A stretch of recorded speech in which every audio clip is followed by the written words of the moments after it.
they could join. It's not like a fraternity where you got to drink a bunch of Four Locos out of a wiffle ball bat. That's my understanding. Maybe. All right, go ahead and go. Yeah, so my name is Aaron Milner. I'm a emerging technologies engineer, but my major here at campus is a software engineer. So I'm a sophomore in the College of Informatics. I have 4 different minors all across different colleges around here. But more so what I do is focus on like robotics like this. So what is emerging technologies? Emerging technologies is basically the field where we develop technology to fit anything that's a modern need. So that could be artificial intelligence, IoT, which is like smart devices, which is the club I'll talk about a little bit. And then also it could be things like robotics or advanced things, right? So automation, all kind of things that are kind of the next forefront or the new emerging technologies, hence the name emerging technologies. This guy here, his name's Terminator. Really scary name. Why such a scary name for such a cute little dog? Well, this one normally has a flamethrower on its back. I can't have that on campus, obviously. Very sad. Kind of wanted to melt the snow. But the reason, so that's kind of what the reason Terminator is called. But the actual base robot is called the Unitary Go 2. So basically what happens is, it's a Chinese company, they make the robot dog, and then a company, I think it's in northern Ohio, takes it, puts a flamethrower on it, and then sends it to us. So this is one of Duke Energy's robots. We do some work with them. What am I using it for? The exact opposite of burning things. I'm using it for hydrogen detection. So imagine like a big power plant battery system. So like the transformers you see, stuff like that. The current system is like, okay, I think there might be a hydrogen leak in this one. The current system, I know your name, so Malachi. I hand you an iPad, and I say, stand next to it and tell me how explosive it is. And what's even worse is the measurements I get just say, yes, there's hydrogen, no, there's not hydrogen. That doesn't tell me how much hydrogen is in the air, is it a bad leak, is it going to explode, until it's too late. The big idea there is we're putting, almost since it looks like a dog, we're putting a dog backpack on it, just like a normal dog. But then we're strapping sensors to it. So it'll have hydrogen sensors, smoke sensors, VOC sensors, a little bit of everything we can fit on this backpack, we put it on there. We also have some other backpack ideas like robotic arms. Or it could be a little bit of anything. It's like, okay, we have an application, let's develop something to attach to it. But with that, what we can do is instead of sending the Malachi in there, we can send the robot dog in there, and it'll stand next to it. It'll tell us how much hydrogen is in the air, and it actually tells the exact amount instead of just saying, yes, no, there's hydrogen. So why? You can obviously assume why we want to do that, right? The robot dog is replaceable, Malachi is not. So I'm going to talk club, and then I'll go to robotics. Yeah. Go ahead. So where can you guys do this on campus? So I'm president of the Norse IoT Club. So IoT is Internet of Things, so smart devices. The same principle that if I have my phone, I can control my garage door. I can turn on and off my lights. We basically take that principle and build it ourselves, and it can be on a little bit of everything. So we're partnered directly with Duke Energy. So our products go directly to Duke, or we work with them on projects. That could be, this is one of Duke's projects, so they're going to be using it, and it actually gets deployed in Duke Energy's facilities. Other ones, we have renewable energy sources. So we have a wind generator. We're looking to put that on the Purple People Bridge. I was talking to someone from the city of Newport the other day about that. We have solar panels. This one, I don't know where it's going, but we're getting a tiny home on campus. We're going to completely renovate the whole thing, redo it, and make it a smart tiny home. So say, for example, the sun's shining in, that's going to heat up your house. So we'll have it automatically raise the blinds. And then when it starts to get cold, it'll shut the blinds and it turns on the heater, or in the HVAC. It could be water control. We can do renewable energy. That kind of house is going to be called a nanogrid house. So you have AC and DC current. So all the AC is going to come from Duke Energy, our partner. And all the DC is going to come from the house itself, whether that be solar panels or the wind generator. That's kind of our club. We meet in Griffin Hall, 350, from 5 to 6:15 every Monday. We kind of use Discord, very, very formal communication right now, for all kind of sending out emails. So if you are interested, let me know. Besides that, let's go into a little bit about what this guy gets used for in ethics or robotics. So this is an ethics class after all. So we talked about how this has a flamethrower. We're using it for hydrogen detection. It has robot arms. But when should you use a robot, right? Who here has heard that automation is going to take jobs? Has anyone heard that? Wow, everyone's heard that. Does anyone here think that's not ethical? At least one answer. 2? Okay. Only so. The big thing is, when it comes to ethics and robotics, is first to understand when should we use a robot. The idea is there are some jobs, in the nicest way, should be taken. There's other jobs that should not be taken. There's something we call the 3Ds of robotics. So a robot should be used if something's dull, dirty, or dangerous. So something dull, repetitive task. If all I'm doing is I'm going here to here, moving a box, I don't really need a person to do that, right? That's a waste of Malachi's brain. I'm just gonna pick on you because you're right there. You chose to sit up front. The other one is so dull, dirty, right? I have a different robot where if I have like a pipe and I need to see if something's clogging the pipe, it kind of crawls in there. I could have a person crawl in there and do that, but that's really dirty. There's not really a need for it. This could also be like sending in anything through the mud, or just trying to get somewhere that's just covered in whatever it may be. And the third one's dangerous. This is the most important. This is the one I focus on the most, doing stuff like this, where if I don't have to have a person do it because it's really dangerous, then I might as well have a robot do it where it's safer. Because I can always replace a robot, I can't replace a person. So some of the other robots that I work with, that what we're doing, is we have one called a breaker racking robot. So if you guys know what a breaker is in your house, right, where you flip the light switch. Now imagine one, but it's the size of this room. And it's one big switch, and you have to walk up there and you have to pull it down. Now there's something called an arc flash. Arc flash is probably like the scariest thing in electrical engineering. But basically, a bolt of lightning hits you and you just disappear. All that would be left is your teeth. Quite literally, you just would be teeth. So the idea is we can have a robot do that. If a robot blows up again, oh well, sure, I'm out like $5,000, but I'm not out a person. So that's one of the robots we have doing that. I'll give an example for dull. So nuclear reactors, they require you to turn them on and off periodically. Not like completely off, but just like maintenance on and off. So this would be like once every day you have to do that. So I could say, okay, I'm just picking on you, Malachi, I need you to go walk out in the hallway while you're in the middle of your work job, and I want you to flip a switch, and then come back, and that's it. So instead what I do is I have a different robot dog. It's a lot bigger, and it's worth $200,000. That one goes up, and it turns on and off nuclear reactors in North Carolina. So that one's AI autonomous. This one has AI in it as well. Does that make sense? Are there any questions on when to use robots? Cool. Well, what if the person is very boring, they never take a shower, and they're suicidal? So would that robot be taking that person's job because they're like, hey, I'm dirty, I'm dull, so I like repetitive stuff, and I don't really care about life? No, I'm joking. I don't know that would qualify. Maybe. Depends on where they work. Very, very on the line about that one. Yeah, that's good. So I know, like when I was in this class, there were a lot of cyber majors. Are there any cyber majors? Okay, we got a few. Let's talk about some vulnerabilities then. This robot, so this is the second one, Go 2. The original Go 1 was instantly picked up by the US military. Because they're like, the same way we mount a flamethrower to it, they're like, can I mount a gun to it? The answer is yes. But the problem was, on the Go 1, and this one has some vulnerabilities, but if you were to hack this, you could hack, you had a backdoor to every other robot dog on the network. So if I got a hold of one of your robot dogs, I could just control all of them autonomously and just start chasing you around with robot dogs with guns. Big security breach there, right? And so the same thing would be like, if I say, for example, someone were to hack my one that's controlling the nuclear reactor, I don't think I want to know what that would do. It just starts flipping switches randomly. So the big thing is, for you guys, like watching the cybersecurity of it's going to be very important when we go to implement the 3Ds of robotics. Yeah. Also too, so you're talking about like, robots are expendable. So if it gets killed, it's not like a human getting killed, it gets destroyed.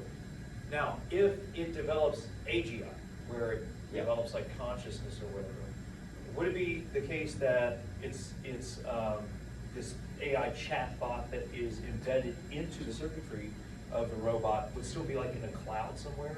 Where, let's say, it gets destroyed, but this specific, unique AGI, emergent consciousness would still be in the cloud? Yeah. Is that possible to where there's, so in other words, there aren't any ethical concerns about killing a robot because its mind or consciousness is in the cloud, so it can always be accessed and embodied in another robot? Yes, I don't have an AGI because we're not there yet. No, I know. I do I'm just have, saying in the future, right? I do have a humanoid robot on campus in which it does have an AI system in it Yeah, to yeah. communicate, and I can just bake and switch and code it for the robot. Yeah. Because what I do is I have a small computer that just stores the code, so I can just transfer the code, and then it's really stored on the, we'll send it to the API, and the API stores it in the cloud. And humans can't do that. Like if a human dies, the consciousness Yes. is gone. Whereas Um, something like this, it's mental, conscious, capabilities and, existence in a sense is somewhere else. And Yeah. it can be embodied anywhere, right? Yeah, I know, I was talking to your colleague, possibly Dr. Bryce. Yeah, yeah, yeah. About Yeah. this, yeah. Yeah. The big thing is like, to consider this, like to consider like whether this is a real being or a person, you have to identify what is a person, what is a mind, and that goes down a whole line of philosophy. Rabbit hole. And then you have, because you have to go all the way back, so, okay, I think, therefore I am. Okay, does a robot think? What does thinking mean? If I'm thinking, does binary equal thinking? Does assumptions? And then you get to argue with like the Chinese room, then you have to do the Turing test, and then you realize the Turing test is outdated now, so then you have to make a new test. And it's a whole process to determine whether this thing is sentient or not. It just sounds like a lot of work. It'd be just a lot better to say, I like the robot, I'm just gonna grant it sentience, so I don't, you know what I mean, as opposed to thinking, Yeah. ooh, I've got to do all this work on the philosophical side of it. I'm like, oh god, it just sounds like a lot of work. I just build them, and I'll say I figure that out later. It's kind of my philosophy. If it wants to fight me, I'll unplug it, and then we can talk. Yeah. Also too, do you think it's good to have some sort of like kill switch on these devices or remotely so that A lot of if it yeah. develops some sort of agency and it doesn't like what you're doing, it's like I remember there's this really funny robot chicken where there's this one of those bomb deactivator robots, and it's looking at the camera and it's about to try to deactivate this bomb and it just goes, this is some serious bullshit. Which is kind of funny because it's like, why are you making me disarm it? I don't want to die either, kind of thing. So are there like kill switches where, if this thing, starts thinking? The biggest thing is whether you need a kill switch depends on what you're doing with it. So most robotics aren't based on AI. This one's based on AI, but not for intelligence. This one has an AI system in it which just basically tells it was trained over and over again digitally 5 billion times to be like, okay, if I have a foot here, I got this foot here, and this foot ends up like this, how do I balance myself, right? That's how it knows how to walk. So if it gets off balance, it's not like, it doesn't always actually know where its motors are, it doesn't know how to control them. But instead it's like, okay, how can I position myself? What arm needs to move? Or if I start getting off balance, how can I set myself back upright? The more expensive robots have a lot more in them. Like I can just, on my one, I can just tap a screen and then it'll go to that spot. And it'll try to avoid any objects that are in its way. But even with that, like you always run into, that's not really sentience. I'm still controlling it. And even if it's autonomous, I'm just saying, I give it an objective. Things you would really want is if you're trying to give it sentience, like it's most likely, depends how you do it, is not gonna develop sentience on its own. It's not just gonna wake up one day, I turn it on, it's not just gonna start charging at me. But yeah. On that, if you implemented multiple AI systems into the one to where they were allowed to communicate with each other as I don't know, think of somebody with ADHD, or you have you hear voices in your head, so what if they communicated enough with each other to get a because they're programmed by humans, so they have a basic knowledge of consciousness and sentience, but if they were able to communicate with each other in one mind, then would they be able to communicate enough to be able to get the closest possible to consciousness and sentience? So what you're describing would not work in robots too well, but I do develop that. I'll be developing that for GE this summer. It's called agentic AI. Agentic AI is the process where I take, like, let's say, like when we say AI, we always think, oh, ChatGPT. ChatGPT is only a small fraction of AI. So agentic AI is really the big thing that's going to take jobs or move the workforce. What that is I would say, I'll just say ChatGPT. So I would have 5 ChatGPTs. Can I use the whiteboard? Of course. Cool. So,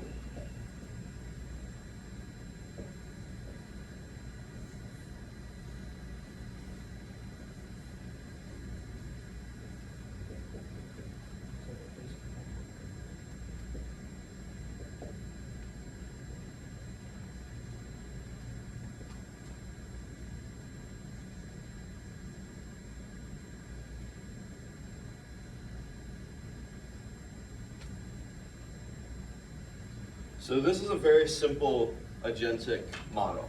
So this is the one that I use for demo. So it's called contract resolution.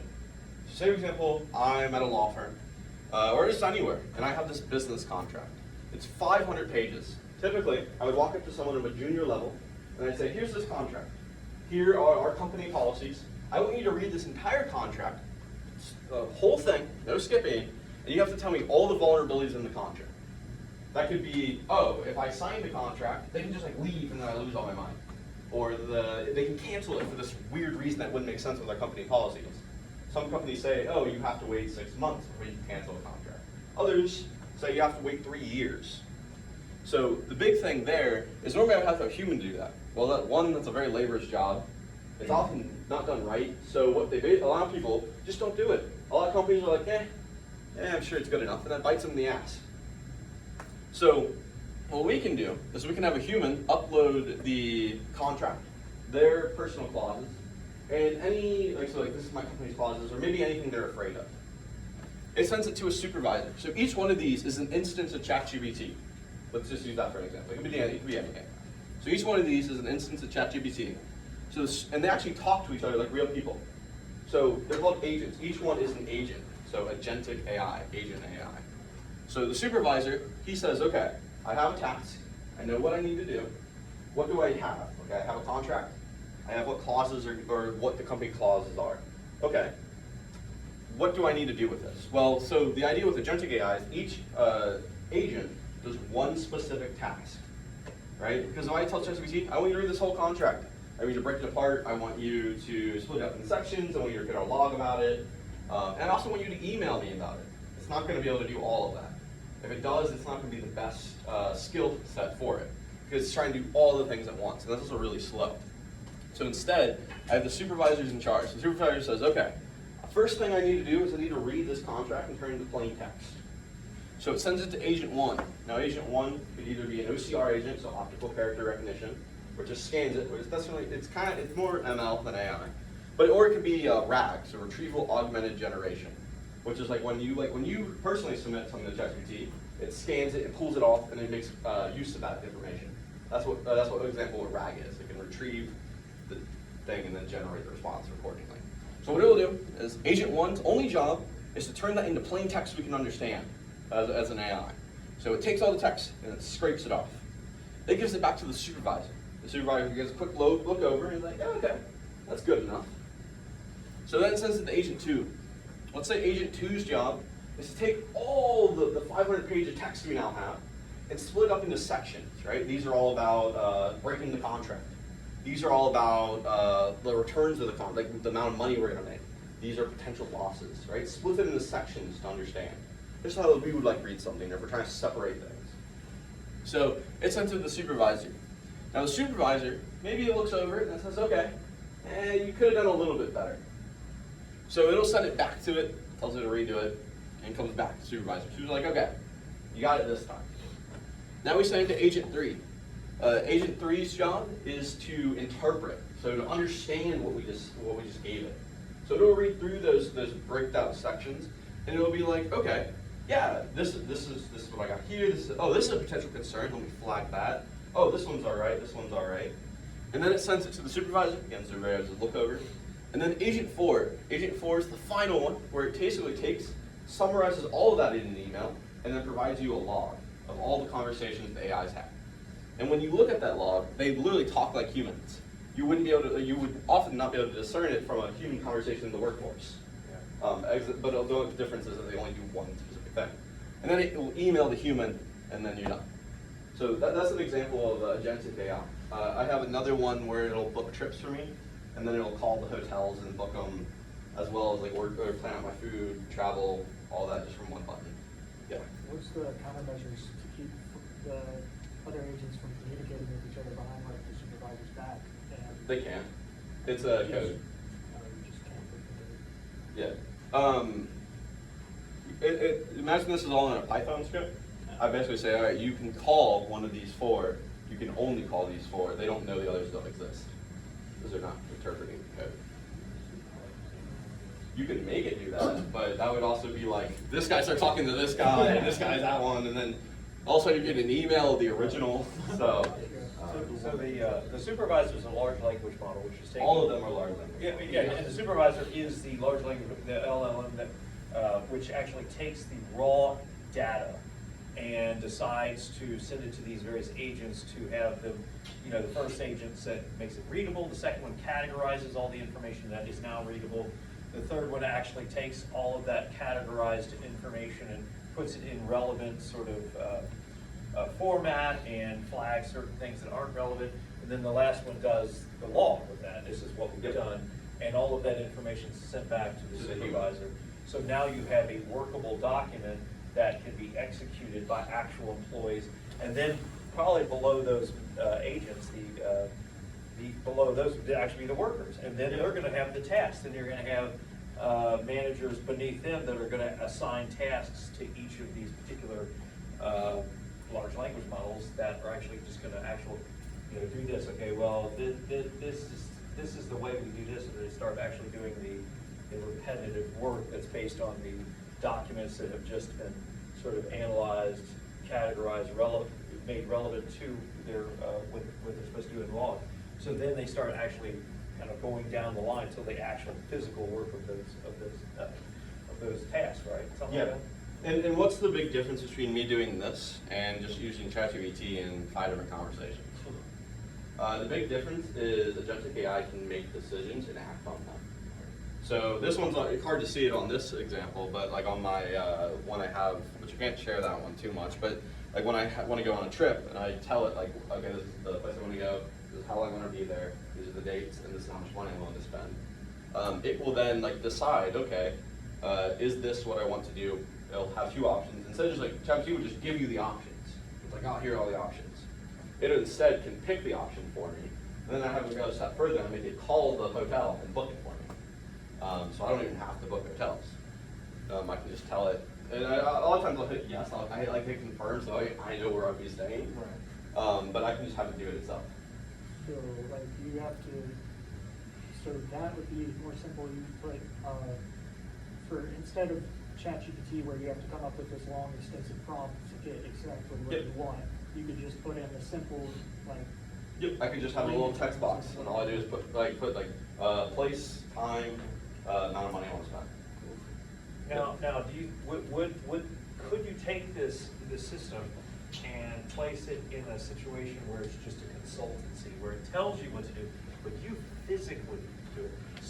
So that you are removing the potential of, these systems going rogue and just doing everything for us. And I mean, that's obviously the fear, is that when you have these taskmasters not only making decisions and working on a consultancy level, they're actually working on an executive level where they're actually doing these things. Yep. And there is fear that if they're doing those things, their agency is going beyond merely consultancy, and they're going toward, taking over our lives. And I think, and I don't know what the public says about this, but I think a lot of people want to have control of their life. They like the consultancy, but they still want to make those decisions. They want to make the calls. They want to push the buttons. Because I mean, we wouldn't want. I don't know. Maybe we would. Would we want this ahead of our nuclear armament, or would we like that to be able to? Okay, under these circumstances, we're going to launch missiles. You know what I mean? So that could be a nightmare scenario. Could be. that's Maybe why some people say I it's always great. put catches where I have to approve anything it does. Yeah, exactly. Well, that's Yeah. the point. And it goes with the kill switch. Goes with the kind of putting this in a consultancy level, which is great because it takes away a lot of tasks that take a long time to do, and it's going to make things much more efficient, just better, right? Yep. But there is always the concern and the threat of these systems actually executing these decisions that we may not want. You know what I mean? So you control the executable function. I always have it just for like the one about booking, like I always have it say pop up, say yes, no, because I don't want to end up in a motel in the middle of Serbia. That's probably not a good idea. Yeah. Also. Yeah, you're on the plane. You're like, yes, this is Russian airline. Like what? Where? And you're already there. You're like, oh shit.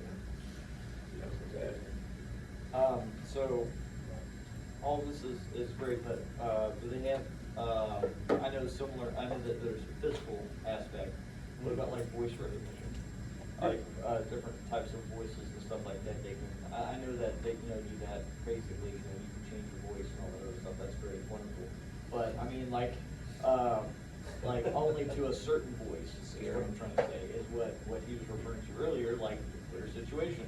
Only a certain voice it would recognize due to the tones and stuff like that to a certain situation. So I will say this, if I have you reading a paragraph of text roughly, I can clone your voice. Yeah. That's all it takes. I've done it to myself. Right. And I've made myself like sing songs. I'm like, God, I did not say that. I would never say that. Right. It's not hard. It's actually really easy to clone your voice. And it's even easier to put that on a phone number. So if I wanted to, I could make the AI sound like me talking. I don't want it to really. Right. But there is always that possibility. That's why it's really hard like balance on what to do with that. Because even video games are incorporating that. I just bought, it's a video game, I bought Art Creators this past Sunday. And I was going through the settings, and there's a voice changer built into it with AI. Right. So I can just pick whatever voice I want, and it will just, as I speak in proximity chat, it just changes my voice for that.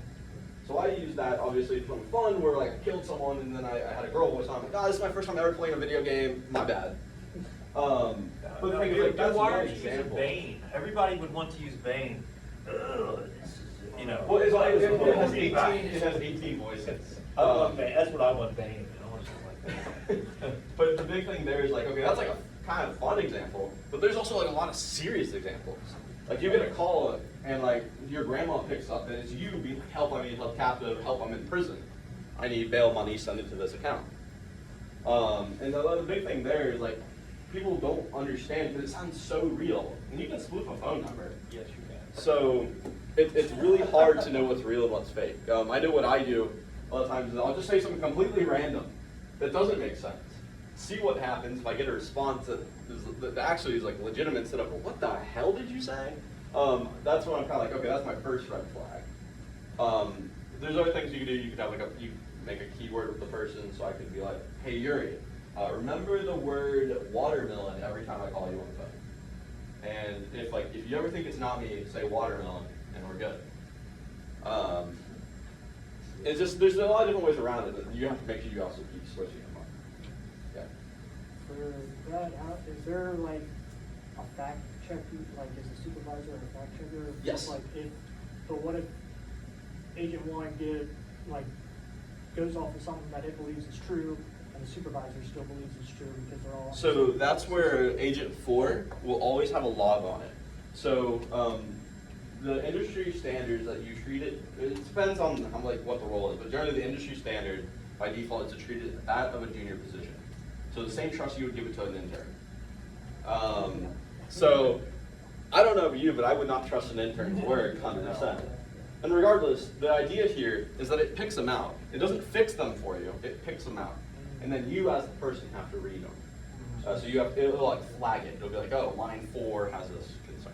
That's how you know that is, Yeah. What happens when Agent 4 messes up? Are you able to go back and see, is there like a way to be able to see? That's where the Agent 4 log is. is So it's not generating the log. The log is generated in the code. It attaches the log. It just makes the message. Oh, Yeah. Because I would not trust it to write the log of what it does, because it doesn't know what's going on here. It just knows what information it gets, and then it would just be attached to log. So I've seen the logs and stuff like that. Yeah. On what it looks like. Some of them, a lot of people have been named, I don't know, but you know what I'm talking about. But we had to do that for the previous job I worked for CBTS or whatever. A lot of people were using that to make like knowledge-based articles and stuff like that. So anyway, they were doing that. We were told to stop doing that because it shows up like a red tag of saying that, oh, this is AI. We know this is AI. We know you're using this ChatGPT to do that, Mhm. and it shows up in the log that you do that. A lot of people don't know that. Yeah. They don't understand that. That's how a lot of people see where that comes from instead of the actual human person doing that. That's where it's just interesting how you can just look that up and be like, oh, that's not real. Where did that come from? And the biggest thing is there are definitely ways around scanners. It's all in the prompt. So like inside my code, it'll have a prompt. So instead of having to type it out to ChatGPT, it's got a built-in prompt that it sends it. Right.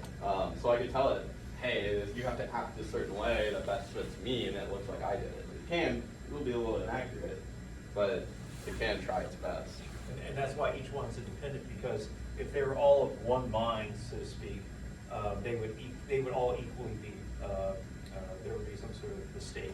Like, that's why you can even check, you go to like ChatGPT, and if ChatGPT gives you false information, you put it through Grok, probably be like, oh, this is not right. So if they're constantly kind of checking in on each other, And I can use multiple, like I said ChatGPT, but this could be ChatGPT, this could be Gemini, this could be Grok, this could be DeepSeek. yeah. I've done it with a little bit of all of them. I think DeepSeek, I've been looking into that, that seems to be the most objective. As long as you don't say Tiananmen Square, it's not too bad. Yeah. I had it write like me an article on an AI agent, and I kept looping it back. So it would have DeepSeek, and then the other input was Gemini, and Gemini would always write about Tiananmen Square or something, try to find information on it, send it to DeepSeek. DeepSeek would scream, send an error message. No, we never did this. I just wanted to see what it would do, because AWS gave me, AWS had an event on campus, and they just gave you like an infinite amount of tokens for like 2 days, so I just looped it. So I was like, this is my only chance to burn Amazon's money, I'll take it. That's hilarious. Presumably Yeah. the same thing would happen if it ever used the phrasing independent nation of Taiwan. Yes, absolutely. There's definitely some downsides to DeepSeek, although it's decent for a model. Yeah, they wouldn't like that. Well, any American one would not like that. Hear that about Greenland either. Yeah. Anybody else have any questions? That- Since you mentioned like the amount of processing power used to like deal with these prompts and how it's a lot of Yeah. load to put on one AI, and you're sort of splitting it, how does the agentic AI model work for like supervisors? It's just taking a lot of this data and So doing a bunch of lot tasks. more of the supervisor. So it depends on how you set it up. You can do the checks, I know. you have to. But supervisor's goal is more so to understand what agents it has, and then to pick what task it needs to do based off what it has. So it'll be like, okay, I have this, what do I need? And it'll go to the next steps. Or you can have a predefined route where it's like, okay, you're always going to start with this, then that. The big hurdle we run into with it that you're talking about, it's not really processing power, it's token usage. So all LLMs work on tokens. So when I say like, oh, write me a story about Sherlock Holmes, and it gives me this story, each one of those like, words and also the complexity of the words, let's say, just for simplicity's sake, let's say each word equals 1 token. And say, for example, you as a company have 1,000 tokens, or you as a person, you have 1,000 tokens. So doing the system would be fine, right, by yourself. So this is taking a lot more tokens. Let's say this is taking 500. Each one of these take 100, and then you have 100 left over for a buffer, right? Let's say that's your token usage. The problem with agentic AI right now is scalability. So if this takes, let's just say for simplicity, this takes 1,000 tokens, or let's say this takes 10. I give it to you. You're taking 10 tokens a day. You give it to 2 other people. Now we have 30 tokens a day. You give it to each of those 2 people give it to 2 people. It scales exponentially, in which me as a company can no longer afford it. So the big thing is how can we limit the amount of tokens we use? And there's some cheap tricks. And the other one is like understanding the cost associated with token usage. So one of the cheap tricks I told GE to do this, and they were hesitant, but they said they'll try it. Is to switch it all to Chinese. So sounds really bad. Yeah, but when we have English, what takes us a paragraph to say can be said in like, let's say a line, equivalent of a sentence of characters, get the same message just because the word structure is different. So a lot of companies, what they'll do is they'll add a translator here, and all of this works in Chinese, and then it gets translated at the end, and the translators aren't using like an LLM, and then you just cut your token usage by half, or maybe a third. So it doesn't use an extra token, even though it's different language. Because you don't necessarily have to use an LLM to translate. Just like, so my answer, so this is like the standard one where you use a RAG for this. This was the industry standard. My answer was to use OCR, in which I can cut out another AI. So I cut this one out, and this one is an OCR. So that's not really an LLM. I just throw the text in, it scans it, and gives me the output. So right there, I just cut around 100 tokens instantly. So the big thing is, like, when you think about scalability of this, you got to figure out how can you minimize tokens but still get the best output. And sometimes I would argue that the OCR does a better job than RAG. So Can it use like Elvish? OCR doesn't interpret; it just scans the character. Right. There's something called But I mean, you IDR. can probably teach them to use those languages. That's a different program. So OCR, it just scans, and it'll just give you whatever it sees. Yeah. IDR, I forget what it stands for, but IDR is what interprets it and can do stuff with it. But I can use an AI as an IDR. So yeah. May it only go forward, like, let's say you accidentally accepted a mistake at agent 2, then at agent 3 you get like that little pop-up. Are you able to undo a mistake, or do you just have to let it run its course, cancel all of it, and then have it go again? So largely it'll run its course, but the GABA supervisor, like one of the things I use it for is checks. So if it thinks it's a problem, then it should send it back. Of course, you're never going to get it 100% right, but largely it tries to get most checks inside the program run through. If not, I have to rewrite it. Any other questions? For the dog, Yep. Terminator, man. would you be able to, I guess, use that agent type of system to where instead of the controller it was made into it and it was like actually listen like a real dog where you could just talk to it and tell it to do tricks and stuff? Yep. That wouldn't necessarily be an agent system. It kind of would, kind of wouldn't. It would be more so one AI in here that is always listening. So you have one system that's always listening, right? Microphone in, and then it looks for a keyword. It's just like an Alexa, right? So it looks for a keyword and then it acts on that keyword. I have a design system. I haven't built the physical one yet, but similar to Jarvis. I just call it Alto because I didn't want to be copyright struck. So I can walk in my room and I'm like, hey, Alto, do this or do that. And there's something called an A2A registry. So agent to agent registry. What that means is that I have a similar type thing. Let's say, for example, I have another agent here, and like this is the A2A agent. When it needs an agent, it registers like, okay, this is an active service. I can use that. If not, it can build new agents. It can build new agents based off what I need. So it can, or if not, I can control how that works. But for example, I want a new program. I could be like, hey, Alto, let's work on blank. Can you make an IVR, which is integrated voice response? Yeah. And it'll work to make that. Now, I enjoy running code by hand and using AI assistants, but I still enjoy the process of thinking about it, not just watching it made for me. Generally, they just record a message and goes through APRs and stuff like that. So at least that's how I see it. So I know, because I developed IVR, so I'm a sophomore, so it's been 2 years ago now. I worked at Fifth Third as a software engineer, building their IVR system. I've helped build the one for CBTS and all part. Ours was, did you guys use Genesis? Yeah. Yeah, that was fun. It might be a little off topic, but would an AI system like the Educate one, would that be particularly useful for education or something? Yep. I was speaking with someone, a master's student in University of South Carolina. It's one of the South Carolina universities. He has a program where for building study sheets. So I submit my notes or I submit my whatever information about the quiz. It'll then take and do a similar type process, but one will build quizzes like the quiz you. One could build a more detailed notes. There's also the idea of I forget the name of the system. There's a system. I was speaking to the CEO of it, but what she has is that as you learn, you type your notes in the AI program. It'll read it, and then it can you hit another button, and it'll quiz you on your notes. So it's more so on the consumer side. That's what it is for education. Is there a specific idea that you had in mind? I was thinking more on the lines of structuring education as opposed to quizzing students. What do you mean by structuring education? Really teaching the lessons. How, Like teaching or? not even like teaching, but I don't even know.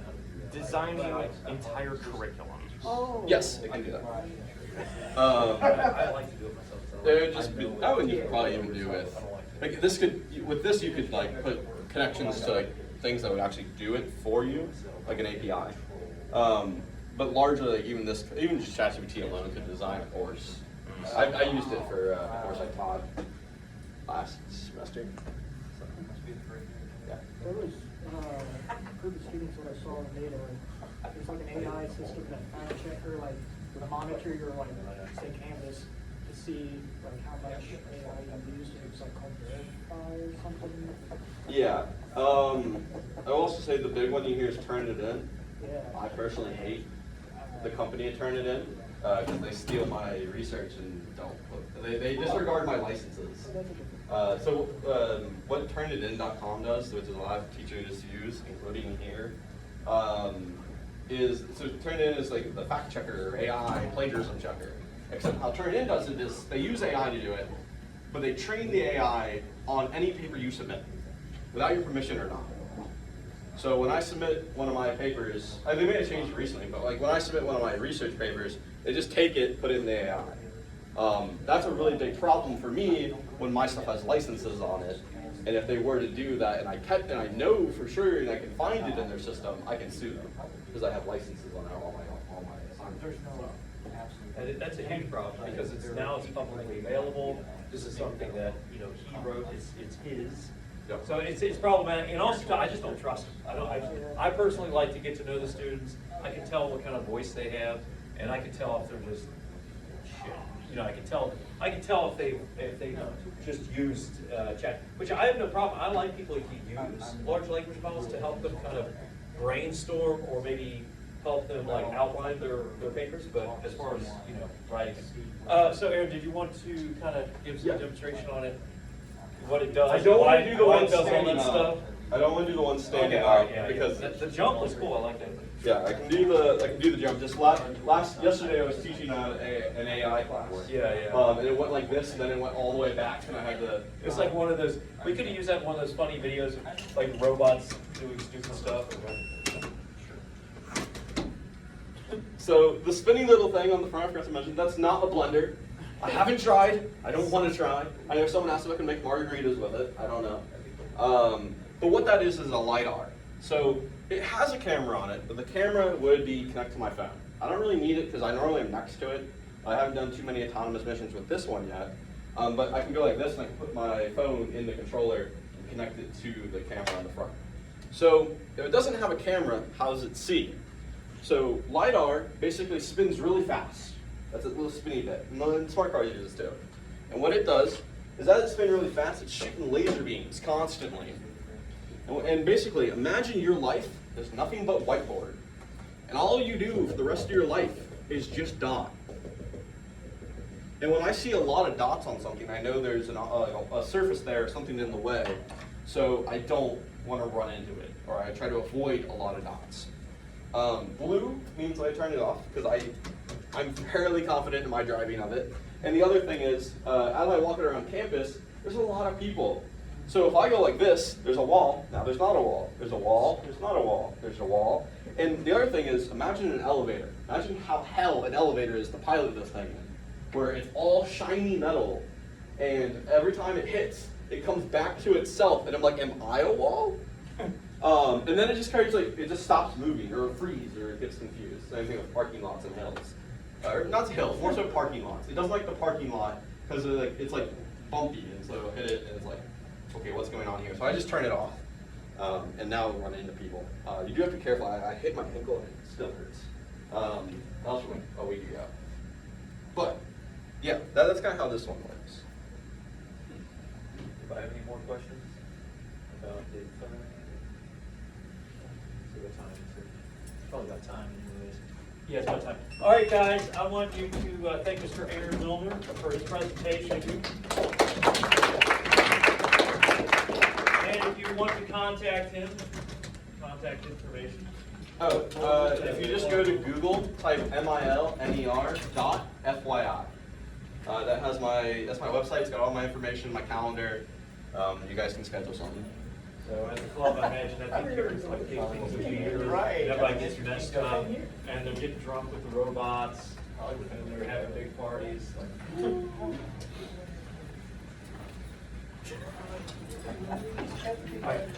All right, guys, Friday, our next class, we're gonna be talking about free speech and how to police the internet. So we'll be talking about that. And thank you so much for. I don't want to do it right now because that's when it fell yesterday. Yeah, and the quiz, yes, quiz. Also, it won't. So this one's